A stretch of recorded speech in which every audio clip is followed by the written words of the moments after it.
যদি আপনি কাজ করতে যান এবং এইখানে জাস্ট একটু টাচ করবেন, টাচ করলে দেখেন যে এখানে ব্লিঙ্ক করতেছে এবং শব্দ হচ্ছে।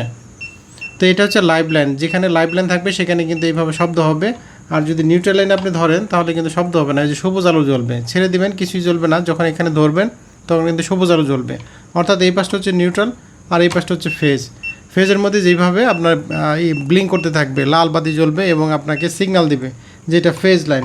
ভোল্টেজ টেস্টার পেনে এইখানে দেখেন সামনে স্টার অপশন আছে, অর্থাৎ আপনি এখানে স্টার স্ক্রু ড্রাইভারের মতো কাজ করতে পারবেন। যেমন এইখানে আমার যে আরসিসিবিটা আছে, আরসিসিবিটা যদি আমি এখানে টাইট দিতে চাই, লুজ করতে চাই, কিন্তু আমি খুব সুন্দর অনায়াসে করতে পারবো। এবং আমার যদি মনে হয় যে কোনটা আমার ফেজ কোনটা নিউট্রাল সেটা আমি জানি না, আমি জাস্ট এখানে একটু টাচ করবো তাহলে কিন্তু বুঝতে পারবো। এই যে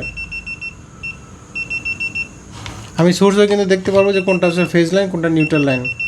এই যে এটা হচ্ছে ফেজ লাইন আর এই পাশে এটা হচ্ছে নিউট্রাল লাইন। ছেড়ে দিবেন আপনার যে বাতি চেঞ্জ হয়ে যাবে, ফেজ লাইনে ধরবেন এই যে বাতি জ্বলতে থাকবে।